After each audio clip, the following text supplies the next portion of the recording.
नारायणपुर एक रहस्यमय जिला।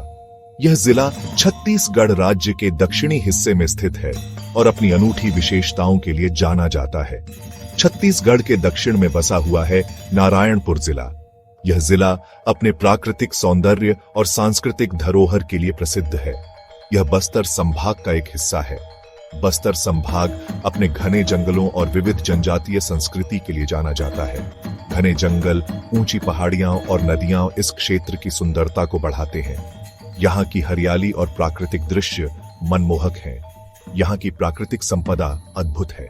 नारायणपुर की वादियां और नदियां पर्यटकों को अपनी ओर आकर्षित करती हैं। नारायणपुर अपनी आदिवासी संस्कृति के लिए भी प्रसिद्ध है।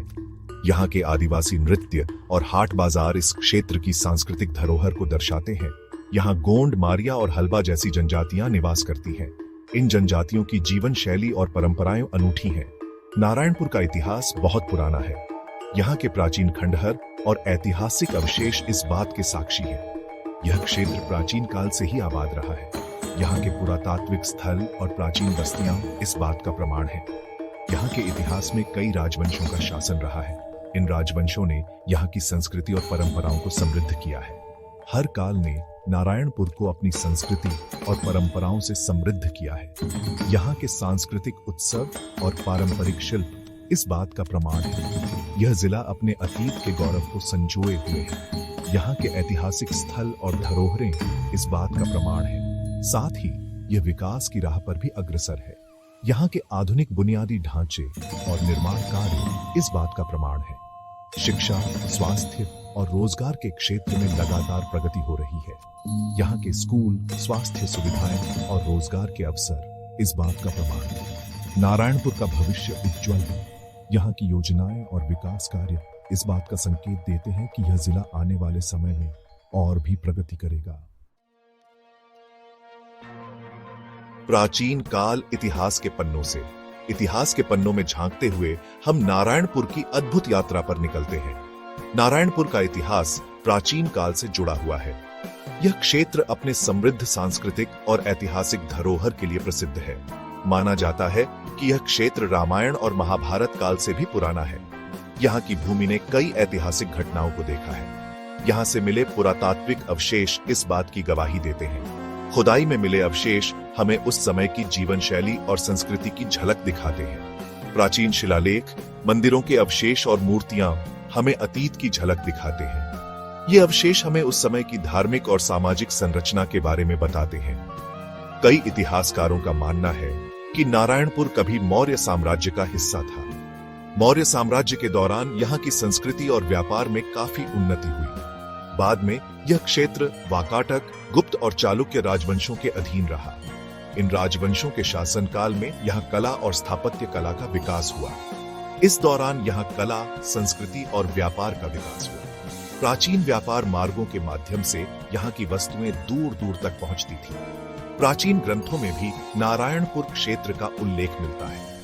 इन ग्रंथों में यहाँ की समृद्धि और सांस्कृतिक धरोहर का वर्णन किया गया है। यह क्षेत्र घने जंगलों और प्राकृतिक संपदा से भरपूर था। यहाँ की प्राकृतिक सुंदरता और संसाधनों ने इसे एक महत्वपूर्ण स्थल बना दिया था। यहाँ के लोग प्रकृति की पूजा करते थे। प्रकृति के प्रति उनकी श्रद्धा और सम्मान आज भी यहाँ की संस्कृति में झलकता है। मध्यकाल, राजाओं और रानियों का दौर। यह वह समय था जब शाही परिवारों का शासन था और उनके द्वारा बनाए गए किले और महल आज भी इतिहास की गवाही देते हैं। मध्यकाल में नारायणपुर पर कई राजवंशों ने शासन किया। इन राजवंशों ने नारायणपुर को एक महत्वपूर्ण सांस्कृतिक और राजनीतिक केंद्र बनाया। इनमें से सबसे प्रमुख थे नागवंशी और काकतीय राजवंश। नागवंशी राजवंश ने अपनी स्थापत्य कला और सांस्कृतिक धरोहरों के लिए ख्याति प्राप्त की। नागवंशी शासकों ने नारायणपुर को अपनी राजधानी बनाया और यहाँ कई मंदिरों और किलों का निर्माण करवाया। इन इमारतों में उनकी धार्मिक और सांस्कृतिक मान्यताओं की झलक मिलती है। काकतीय शासनकाल के दौरान भी नारायणपुर का विकास जारी रहा। काकतीय शासकों ने भी यहाँ कई महत्वपूर्ण निर्माण कार्य करवाए। इस दौरान सिंचाई व्यवस्था में सुधार हुआ और कृषि को बढ़ावा मिला। किसानों ने नई तकनीकों का उपयोग करके अपनी फसलों की पैदावार बढ़ाई।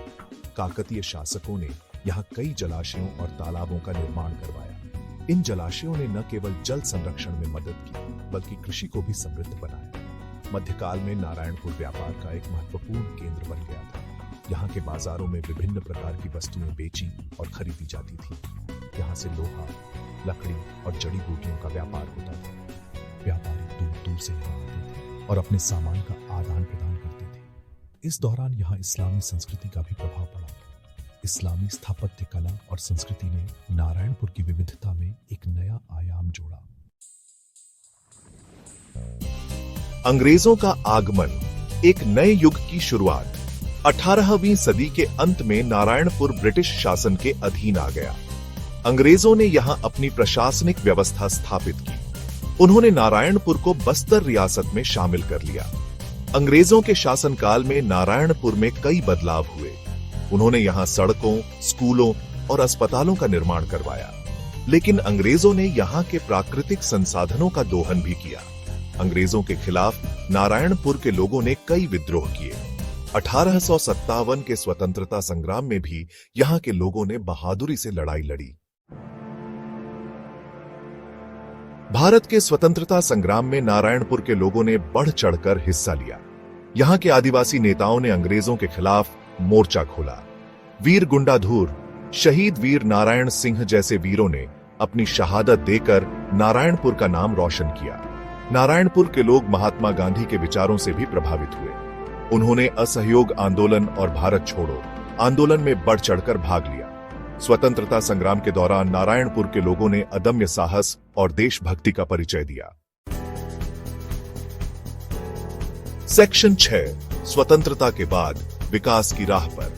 1947 में भारत की स्वतंत्रता के बाद नारायणपुर मध्य प्रदेश राज्य का हिस्सा बना। बाद में 2000 में छत्तीसगढ़ राज्य के गठन के बाद यह नया जिला बना। स्वतंत्रता के बाद से ही नारायणपुर विकास की राह पर अग्रसर है। शिक्षा, स्वास्थ्य, परिवहन और संचार के क्षेत्र में सुधार हुआ है। सरकार द्वारा चलाई जा रही विभिन्न योजनाओं का लाभ यहां के लोगों को मिल रहा है। सेक्शन 7, नारायणपुर की संस्कृति, रंगों और परंपराओं का संगम। नारायणपुर अपनी समृद्ध आदिवासी संस्कृति के लिए जाना जाता है। यहाँ की संस्कृति में प्रकृति और पूर्वजों के प्रति सम्मान झलकता है।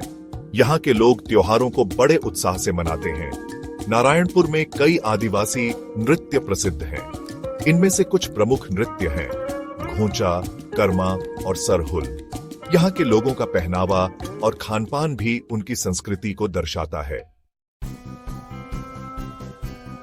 सेक्शन 8, आर्थिक परिदृश्य, संभावनाओं से भरा भविष्य। नारायणपुर में प्राकृतिक संसाधनों की प्रचुरता है। यहाँ के जंगलों से लकड़ी, तेंदुपत्ता और जड़ी बूटियां प्राप्त होती हैं। कृषि यहाँ का प्रमुख व्यवसाय है। धान, मक्का और दालें यहाँ की प्रमुख फसलें हैं। सरकार द्वारा सिंचाई सुविधाओं को बढ़ावा दिया जा रहा है। नारायणपुर में पर्यटन की भी अपार संभावनाएं हैं। यहाँ के प्राकृतिक सौंदर्य, वन्य जीव अभयारण्य और आदिवासी संस्कृति पर्यटकों को आकर्षित करते हैं। सेक्शन 9, निष्कर्ष, इतिहास का साक्षी, भविष्य की उम्मीद। नारायणपुर एक ऐसा जिला है जो अपने गौरवशाली अतीत को संजोए हुए है और भविष्य की ओर देख रहा है। यहाँ की समृद्ध संस्कृति, प्राकृतिक संपदा और मेहनती लोग इसे विकास के पथ पर आगे बढ़ा रहे हैं। नारायणपुर का भविष्य उज्जवल है। शिक्षा, स्वास्थ्य, रोजगार और पर्यटन के क्षेत्र में विकास की अपार संभावनाएं हैं। सरकार की योजनाओं और लोगों के प्रयासों से नारायणपुर छत्तीसगढ़ के सबसे विकसित जिलों में से एक बनने की ओर अग्रसर है।